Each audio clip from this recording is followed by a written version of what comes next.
This is Awareness Explorers.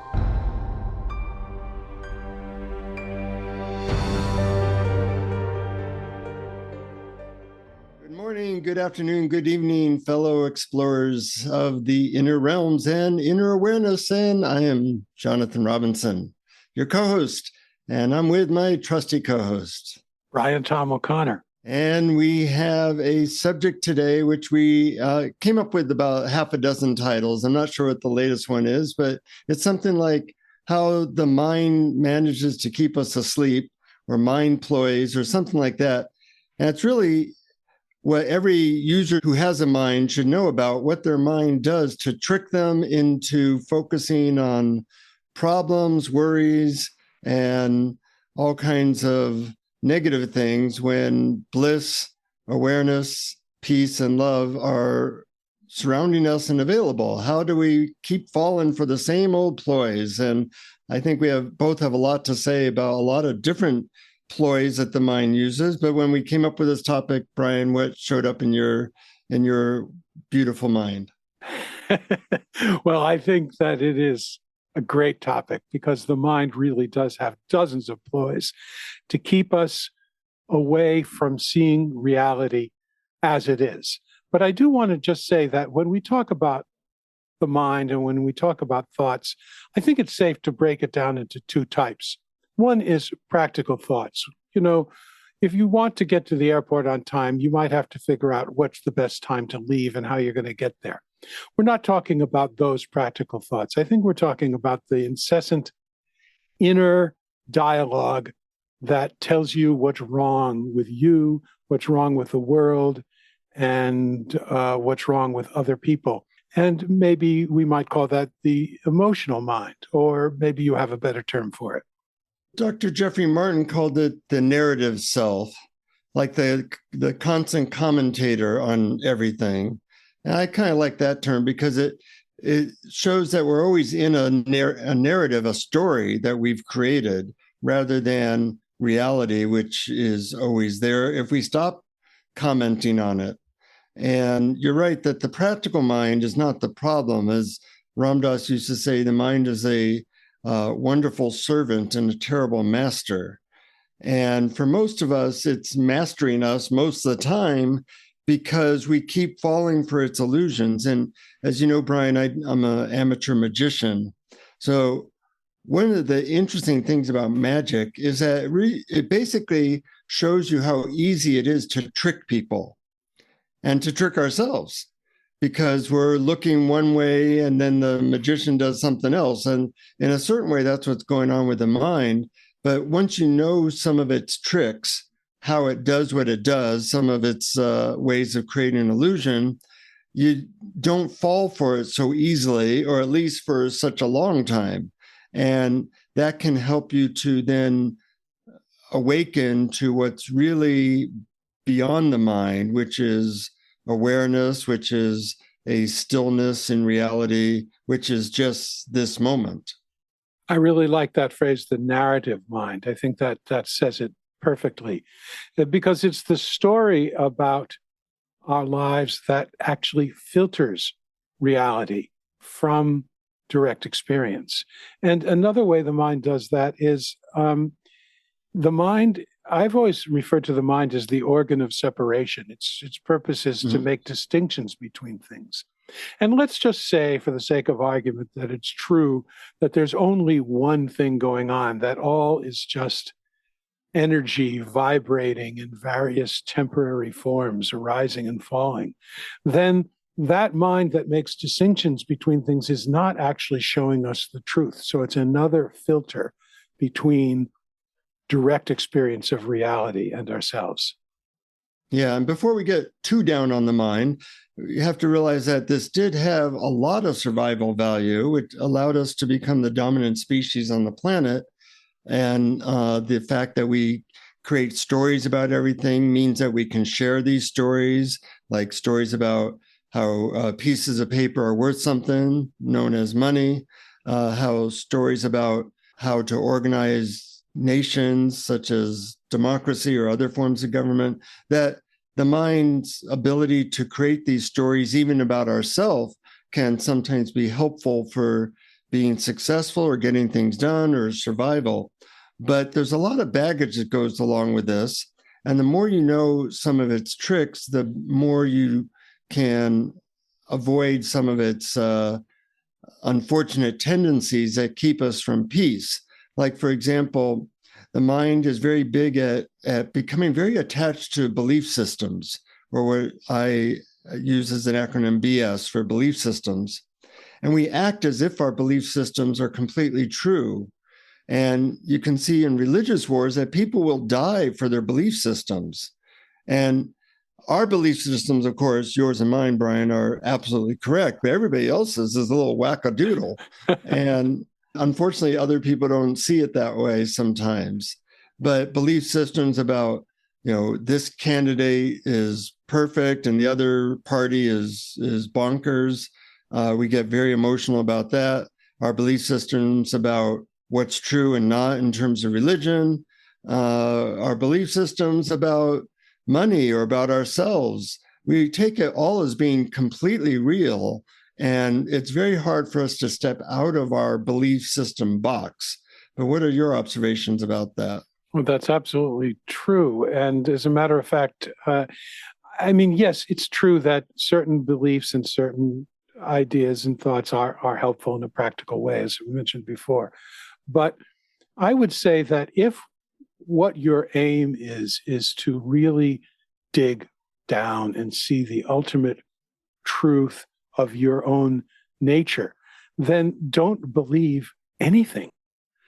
Beliefs are simply filters, and experience can be known directly through our senses and our perceptions without words. And that's what I'm going to focus on in the guided meditation at the end.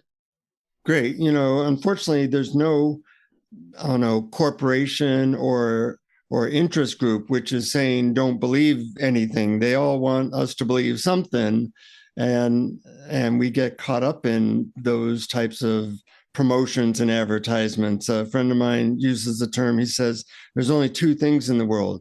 There's God and there's advertising. And unfortunately, God, or our true nature, or whatever you want to call it, doesn't have a advertising body. It's just there. And it's there underneath all the belief systems and advertising and interest groups that would have us not see the simplicity of our true nature.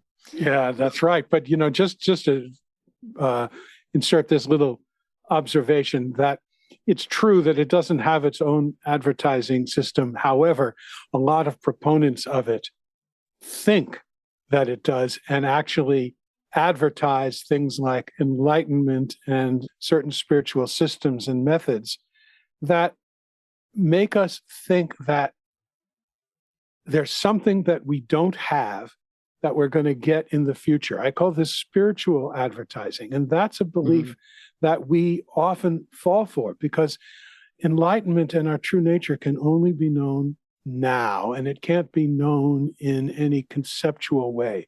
As a matter of fact, you can only experience being it. So that's why it's beingness. So there is a certain amount of spiritual advertising that helps us, that leads us into thinking there's something great out there that somebody else has that we don't have that we're going to get.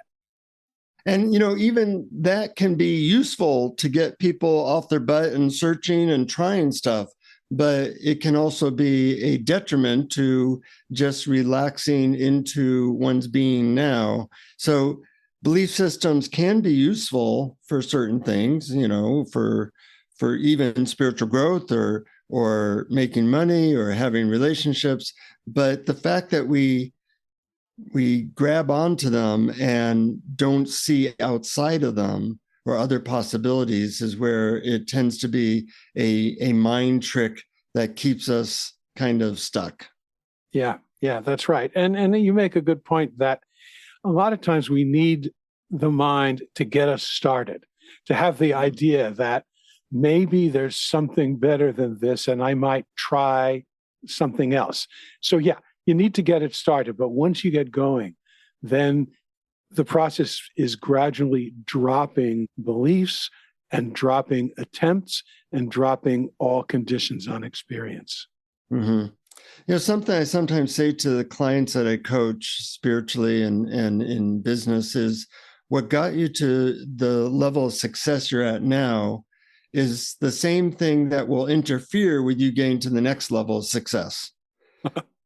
This is God's way of making sure we don't evolve too quickly or something. I'm not sure why, but I've seen that in myself that, you might use your intellect or a certain belief to get you to a certain level, but then that belief or that ability actually interferes with you getting to a higher level. And that's kind of a built-in ploy of the mind as well. Yeah, and it's too bad because, we love our skills, we love our intellectual capacity, and really the smarter you are and the more, say, academic or scholarship-minded you are, the easier it is for all that to get in the way of direct experience. Yeah, don't I know it? Okay, moving on. Let's see. Let's talk briefly about tribalism. Of course, we don't notice any tribalism in our culture nowadays, but this is something that. Yeah. It's interesting how lost we are in that, how tribal the internet and politics and everything, or sports.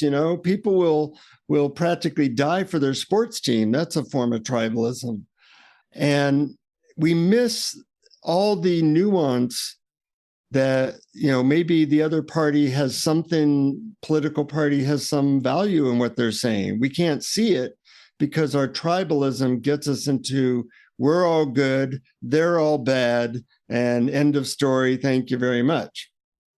Absolutely. As a matter of fact, I have a term, the sportsification of politics. Yeah. It's this idea, my team good, the other team bad, no matter what. Right. And it's really infected civil discourse, I think. In America, they even have the term, my country, right or wrong. No, my country, when they're right, I support them. When they're wrong, I won't. That would be a better way of looking at it. But this tendency, which really, it was an evolutionary quirk as well that helped us to survive at one point. Now that evolutionary quirk of trying to defend your tribe might destroy the whole entire planet. Nuclear war and all kinds of war is now so dangerous that we really need to get beyond that mind ploy, or we may not get to our next level of evolution because we won't be here. And tribalism at its essence is a way of blinding us from seeing any nuance and any value in another group.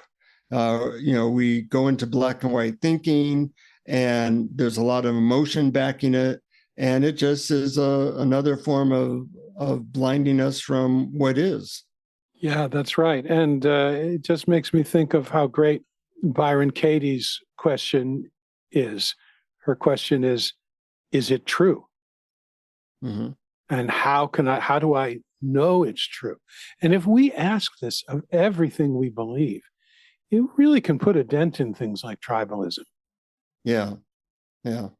Or questions like, what about the other team, the other party, the other whatever, actually makes sense? Most people don't even research that because they're so tribal that it's really a shortcut to just know which side to be on so you can root for them. And that shortcut keeps us from seeing the nuance and the small details that really can make a difference. That's right. And that's why identity is such a big sort of, I guess, obstacle in this whole thing. Because what tribalism and other things like that does is we identify with a group.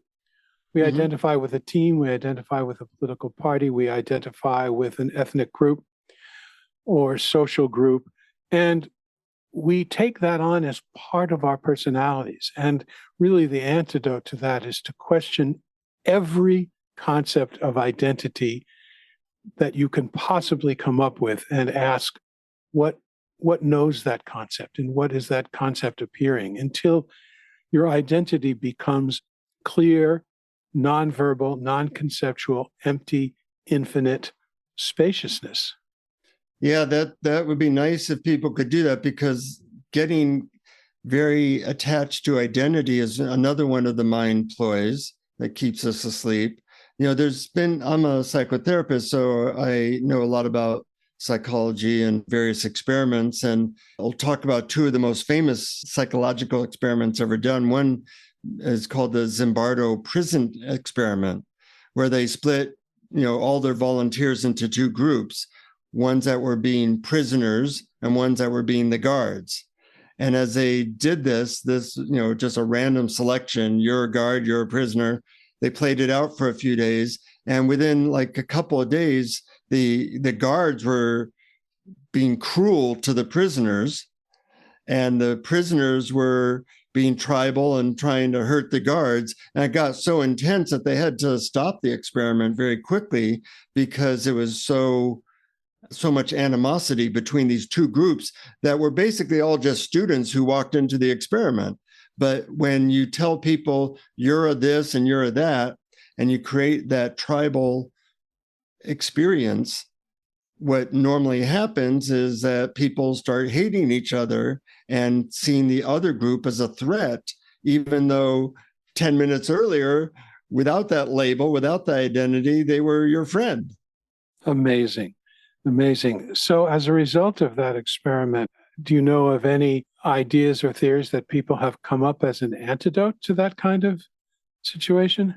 Yeah, they've studied that as well. And they found that when you can get the two groups to work together, first of all, to talk to each other, that helps in an open setting, but especially if you can get them to work together. So what they would do when they had like two tribal boys camps that were starting to do things to each other that were harmful, they would say, oh, we have a huge truck that got stuck and we need everybody's help to dig it out. So now the two camps were working together towards a common goal and interacting and seeing that the other camp was not made up of neo-Nazis. It was made up of people like them.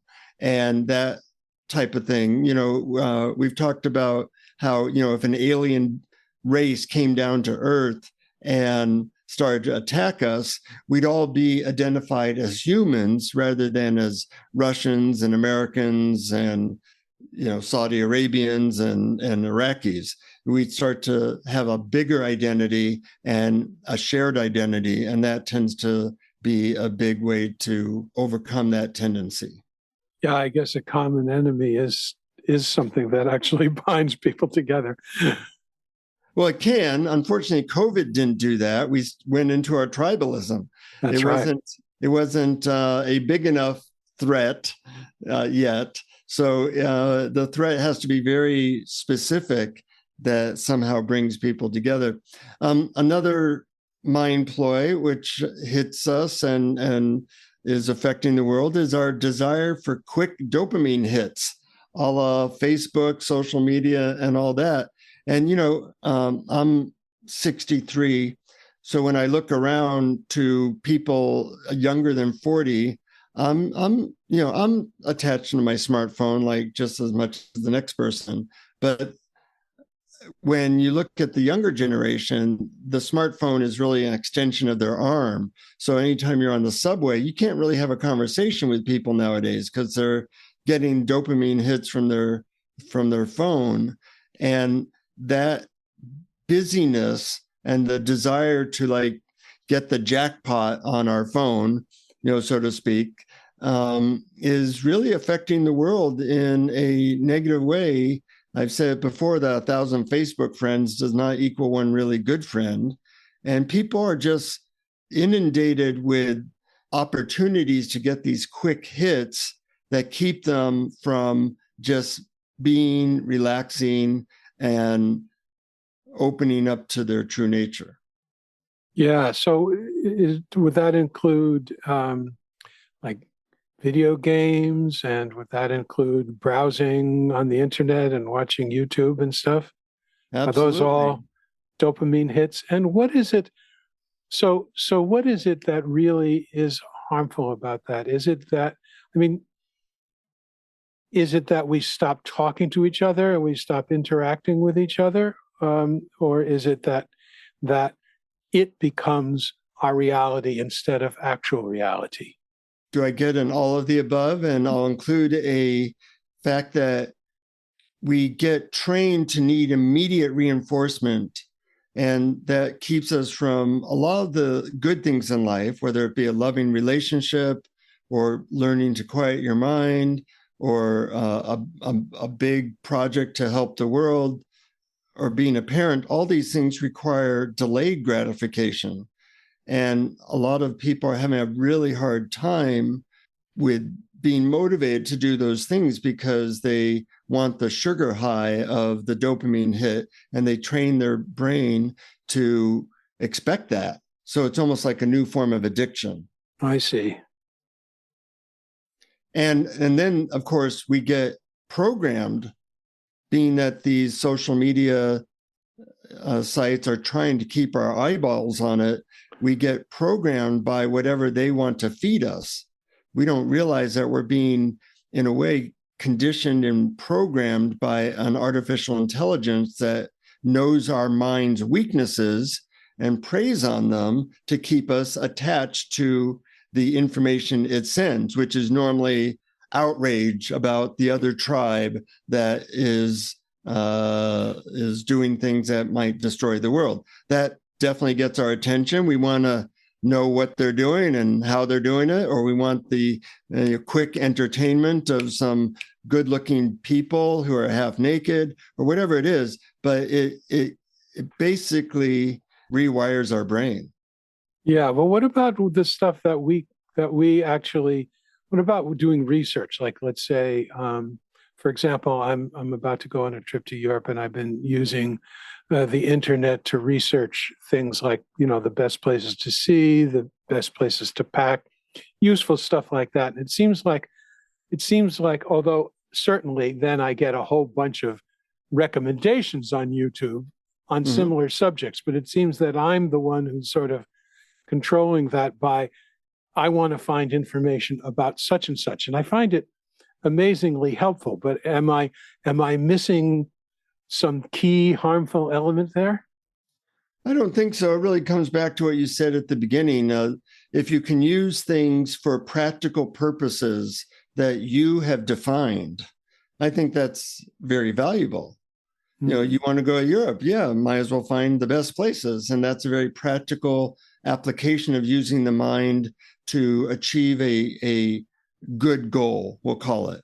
What I'm talking about is mostly the unconscious filling space application of the internet and Facebook in ways that does not lead to more depth, more consciousness, and more being a better, more mature human being. Yes, I see the distinction, and especially in situations where we need to fill time. So we seem to be unable to just simply sit and be and notice our bodies and notice the sounds and notice the sights around us without ideas, without concepts. We seem to now need to fill that time with media. Yeah. Louis C.K., the comedian, has a great thing. You can find it on YouTube. If you put in Louis C.K. cell phone, he did a thing on Conan, which he talks about this very directly, that we're trying to avoid a feeling of sadness or a feeling of being disconnected. So we fill it up, but that prevents us from actually being a full human being. And it's hysterical and eye-opening. I don't know if you've ever seen it, Brian, but it's worth watching. No, I've never seen it, but I'm definitely going to look for it now. But the key here is we have to have our feelings. We have to look to where inside we're resisting our experience, including our emotions, where we're clutching against them, and see if we can relax and allow them to be here. And that's really a key. And it's the avoidance of emotion that brings about a lot of these behaviors, including addiction to media and depression itself. Yeah, absolutely. Another one is our tendency to want authority figures, to believe authority figures, and to want them to save us and to do whatever they say. I'm always surprised, it seems weird, especially in America where we're very individualistic, that we still like have so many people looking to authority figures as they're going to save the world or they're going to solve it, or to have unusual amount of faith in them. The most famous psychological experiment ever done was called the Milgram experiment. And I'll describe it briefly. A lot of listeners probably know about it, but it was so eye-opening. Stanley Milgram was trying to show that the Nazi Germany thing was an aberration and that Americans would never listen to authority figures in the way that many Germans did to, actually kill people. So he devised an experiment where two people come in and they draw straws as to who's the learner and who's the experimenter, I guess. And the learner is hooked up to a machine, which is supposedly a shock machine. But the learner is in cahoots with the experimenter, with the person leading the experiment. So he's a ploy. And the other person has their finger on the button of this shock machine and is told whenever the learner blows learning something, you're supposed to shock them, press the button. And each time they blow it, the shock gets higher and higher until eventually there's like XXX, potentially fatal shock on the console, saying that, these shocks are getting more and more intense. Also, they can hear the learner from the other room as the shocks get more intense. And of course, these are fake shocks, but they don't know that. They start to scream. Well, they asked psychiatrists in the day, this was done in the early 60s, what percentage of people would continue to shock people to the point that they thought that they had killed them. And psychiatrists said like 1/10 of 1% or something like that, like 1 in 1,000. And the actual number was 66% of people would shock somebody that could have been them. They drew straws to see who would be in that position. And they thought that their shock had actually killed the other person. And the reason that they did the shock was that they were told by the person in a white lab coat, quote, in order for the experiment to continue, you must give them the shock. And that was it. They were in a lab coat. They had met them 10 minutes earlier, and they were willing to, 2 out of 3 people were willing to deliver what they thought was a fatal shock because this person in a lab coat said, in order for the experiment to continue, you must deliver the shock. Well, this was, excuse the pun, shocking to people that somewhere deep in our psyche, we tend to do whatever authority figures say. And that is a real problem. Yes, and that is shocking indeed. And we all who listen to it imagine that we would not do that. In my mind, I would say no, absolutely not. I'm not doing this. I'm quitting. I'm slamming it down. And I may be totally wrong, although I know that I've actually gotten fired from jobs because I refused to do something that I thought was unethical. But I don't, you never know. But what do you do? Maybe 40%. I'm happy to hear that 40% said no. But well, actually, about 90% said no initially. Right. But the experimenter would say, well, in order for the experiment to continue, so the people were stressed out about this. They weren't casually doing it.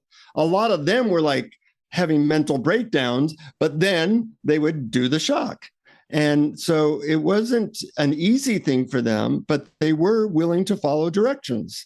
And that's exactly what happened in Nazi Germany and happens to a lesser extent a lot in the world.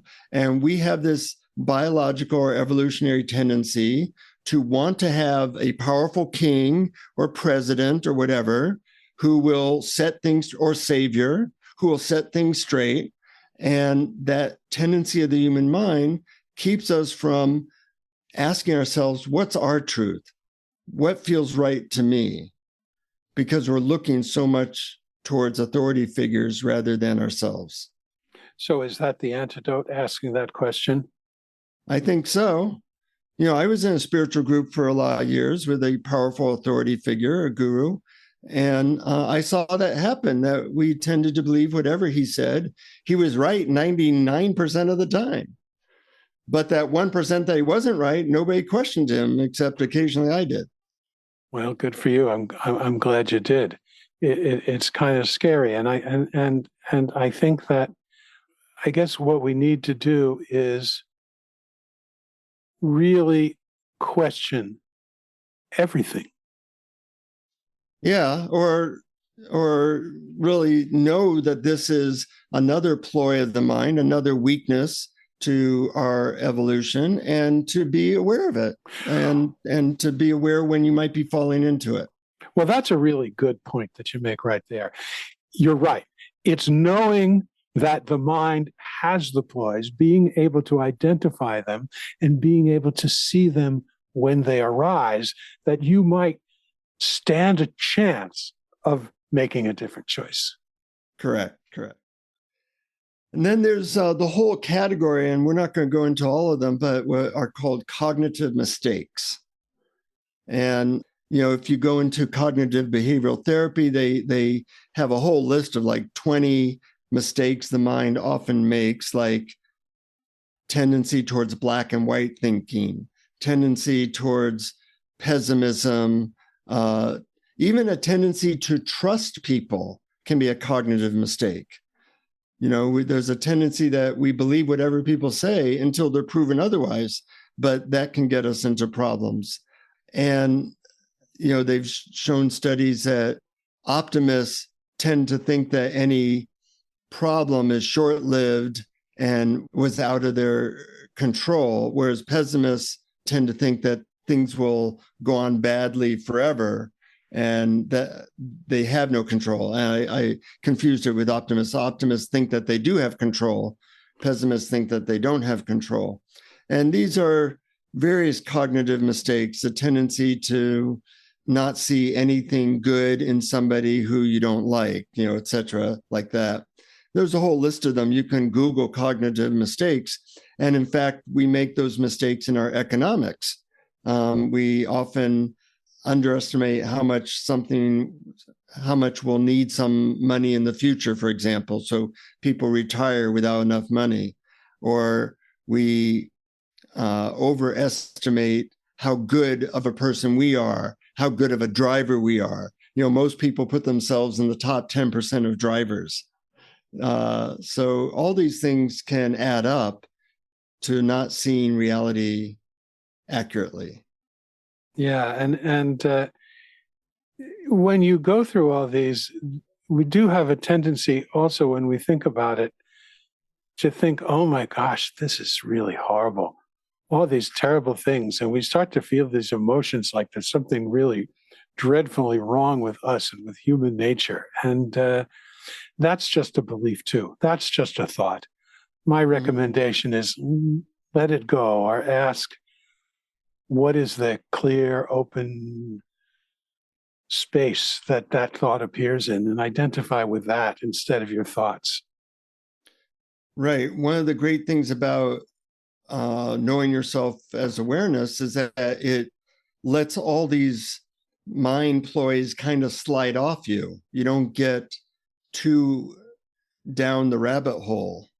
And therefore, it keeps you, hopefully, from going too far off the rails, and is a great antidote in of itself. But there's other antidotes, such as asking yourself the question, well, what is my mind doing right now? Yeah, because then you become bigger than your mind. Right. You become that in which your mind appears instead of identifying with it. Great question. Or simply, this was one of Locke Kelly's questions. I wonder what my next thought will be. Hmm. It helps you stop identifying with thoughts. And as I said before, be the bigger spaciousness in which thoughts appear. Hmm. I like the technique, and one I use is what story am I currently running? Yeah. Because I'm always in a story. Currently I'm in a story called Jonathan Doing a Podcast, that's a fine story. But a lot of times the story is, they're screwing me over, or I have too much to do to meditate, or, poor me because this little thing didn't go exactly the way I want it to go. And if I get too involved in those stories, that becomes my reality. And I miss beingness. I miss peace when I am locked in those stories. And that's true for like 99% of humanity, just going from one sob story to another. Now, life is hard, so it's understandable that we're doing that, but there's no peace in that. Well, if 99% of humanity are locked in their stories, then it really, truly is revolutionary to stop believing your stories. Mm-hmm. At least for 10 seconds. Yeah. A statement I often do is, can you let go of your story for 10 seconds and just be here? Yeah, that's great. That's great. I love that, because then you short circuit the idea of, well, I can't let go of my story forever. What will happen if blah, blah, blah? And then just more stories and more stories happen. But if it's just for right now, just for this moment, can I let go of my story? Can I know my experience wordlessly? Mm-hmm. Yeah, I love that technique. Another thing that people fall for is wanting and pursuing with great passion and energy what I call ego rewards. Ego rewards are basically fame, prestige, and fortune. More fame and prestige. Fortune at least has some utilitarian value, but people want to be famous. They want to be a YouTube influencer or a rock star or an actress. And when you talk to these people, as I have, they say that fame is basically a burden. Now, I was famous for about 3 months, and I got to experience this, because I wanted to be famous. My ego was like, yeah, I want to be special. I still want to be special a lot of the time. So, it hasn't gone away completely. But when I was on Oprah, Today, Tonight Show, all those things, for a while, people started recognizing me. And it got to be incredibly repetitious very quickly. The same conversation over and over again, and really a burden. So it's another ploy where we're striving for something that if we got it, it wouldn't feel good anyways. And it just gets you on a treadmill of, I want to be even more famous, and that whole bit. So it's another illusion that we fall for. And when you can see through it, it can save you a lot of time and energy and years of striving towards something that ultimately doesn't give you much. Yeah, that's a great analysis. And I think the key in that to remember is that that person who becomes famous, or that person whom you fantasize about becoming famous, is not really you. It's like your favorite character in a movie or a novel. Mm-hmm. You are what knows that personality. You are not that Jonathan who became famous, or Brian who became famous, or even Brad Pitt who became famous. You are the universal awareness that knows what happens to the Brian character, the Jonathan character, the Brad Pitt character. Yeah. It's a tough one to see through, especially in some cultures where it's so propagated that, to be important is the key to happiness. And as you and I know, despite all our cultural programming, that is actually not true. It is absolutely not true. And as a matter of fact, nothing in the external world is the key to happiness. Damn. I've done a lot of work in that area, Brian. You just pulled the carpet out from under me. Yeah, luckily you and I know where true happiness is, and once you know that, that's an antidote. Yeah. Just not being totally encapsulated by these ideas, and knowing that you don't need $1 billion or to be a rock star to be famous. I always like these interviews with people like Bruce Springsteen, who says, I suffer from depression, even though he's so well regarded, or all these people who, sometimes even kill themselves because they've reached the top of their game, but they saw that it was empty. Yeah, it reminds me of that great classic standard song. I think it was made famous by Louis Armstrong, Make Someone Happy. And there's a line in it that goes, fame, if you win it, comes and goes in a minute. Where's the real stuff of life to cling to? Mm-hmm. Nice, nice. So, what other antidotes or suggestions might we give people other than knowing these things and knowing themselves as awareness? Anything show up for you? Well, I think we've really mentioned a lot of them. I think wordlessness is very good. I think identifying with the spaciousness in which your experience appears, as opposed to the body, the mind, and the personality. I think questioning your thoughts, asking, is it true? And trying to just step back. The Buddhists call it the half step back, where you are identifying with that in which all experience appears. It's very hard to describe it in words, but if you try it and you get good at it, it can happen very quickly, and it can happen in a second whenever something happens that your mind tells you is wrong. So you be on the lookout, and when something happens that your mind tells you is wrong, it's a perfect opportunity, a little reminder to say, oh, okay, what's noticing that? Mm-hmm. And then shift your identity to the larger. I call it the big I instead of the little me. But even the big I is a concept, because there is no concept that doesn't appear in that which knows the concept. So you can't see it, you can't talk about it, you can't apply a name to it, you can't conceptualize it, you can only just be it. Yeah. One more antidote that I throw in is sometimes, I'll be worrying about something or feeling bad about something. I'll say, oh, that's just mind stuff. Oh, And that helps me. so simple, so perfect. That's just mind stuff. Oh, that's just mind stuff. Yeah. And it's another one that's similar to that. Is, oh, there goes Brian doing that thing again. Yeah, exactly. Or thinking that thing again. Right. But I like, it's just mind stuff. Yeah. It's just story. It's just story. Yeah, just a story. Well, I hear you have a guided meditation to help us out of that mind stuff. I do, actually. Yeah. Shall I dive into it now? I think now is always a good time. Okay. Thanks. All righty. So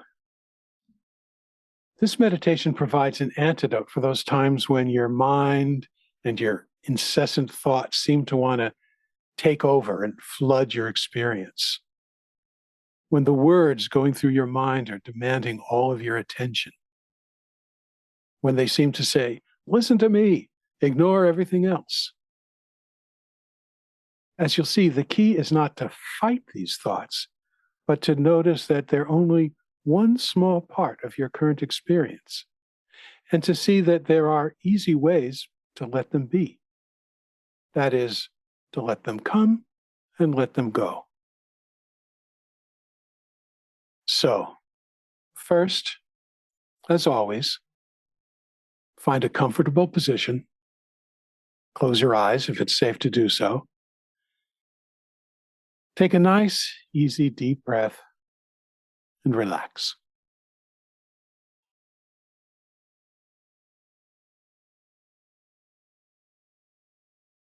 Gently turn your attention inward and notice the thoughts that are arising. Don't try to stop them or change them in any way, but simply notice them.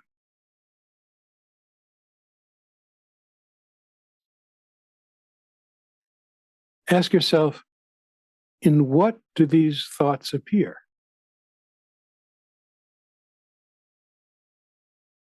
Perhaps your answer is in my mind. If that's the case, imagine your mind as a large empty room or cavern or hall, and imagine your thoughts entering this space one by one.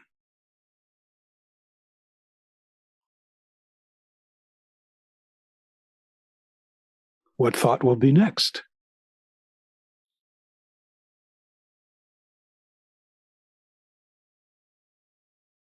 Imagine you are that empty space and really get a sense of yourself as huge, so much bigger than the thoughts that appear in you.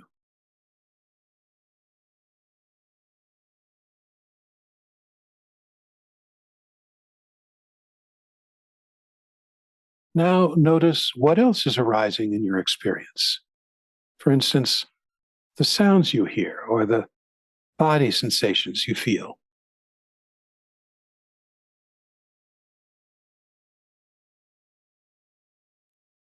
Ask yourself, what can I notice in my current experience without using words to describe it?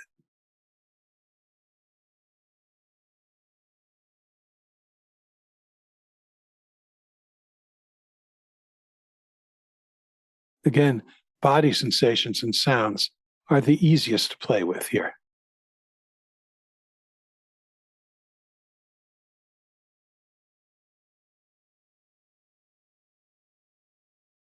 You don't need words to notice the feeling of the weight of your body on the chair or the floor. You don't need words to notice the sound of wind or birds or air conditioning or traffic.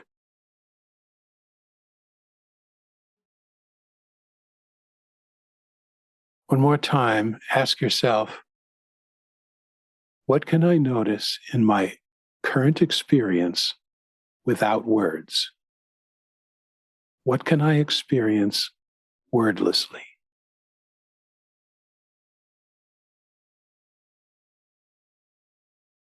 Let's stay with this for a little while.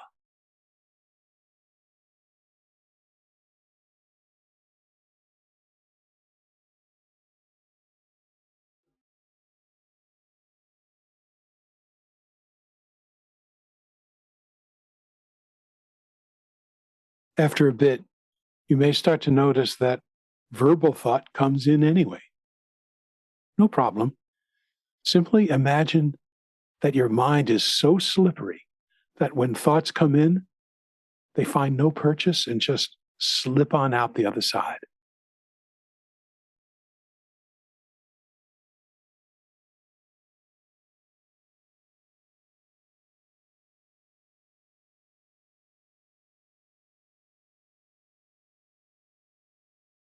Be that spaciousness in which all your experience appears. No words, just sensations and sounds.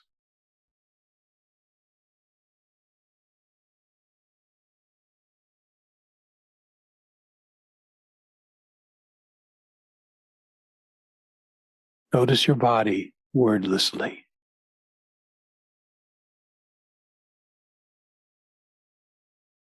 Notice sounds wordlessly.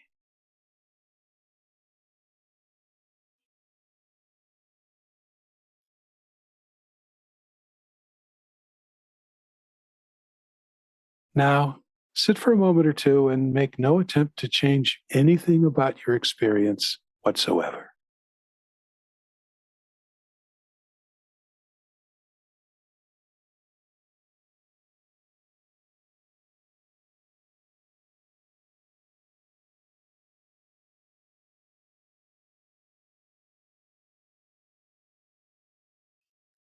And now, take another easy, deep breath.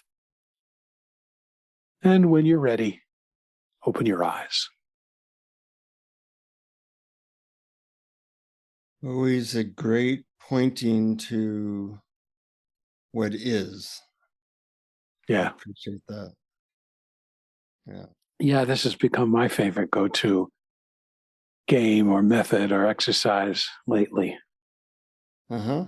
And it kind of combines two things, the wordlessness aspect and the slippery mind game. Right. Yep. As usual, I want to thank our Patreon supporters for your help in making this broadcast possible. And if you want a bunch of extra stuff, go to patreon.com/awareness explorers. And we'd love to be of help in any way we can and send you some extra goodies. Any last thoughts or words, Brian? This has been fascinating. Thank you for curating all these ploys and their antidotes. Yes, as a magician, I always like to know how the tricks happen, and these are a bunch of ways that, despite the fact that our true nature is bliss, consciousness, peace, and love, some people manage to miss it their entire lives, and we do as well, where we are the victims of these tricks. And the more you know about them, the less that you will spend time following them. So may you watch many of them arise and fall away during the upcoming weeks. And as always, keep exploring. Keep exploring. Thank you for listening to Awareness Explorers. To learn more, you can check out our website at awarenessexplorers.com. Please subscribe to our podcast on your favorite podcast app. We'd love it if you would post a review. And please share our link on Facebook and with family and friends, because knowing yourself as awareness is the greatest gift you can give yourself or someone you love.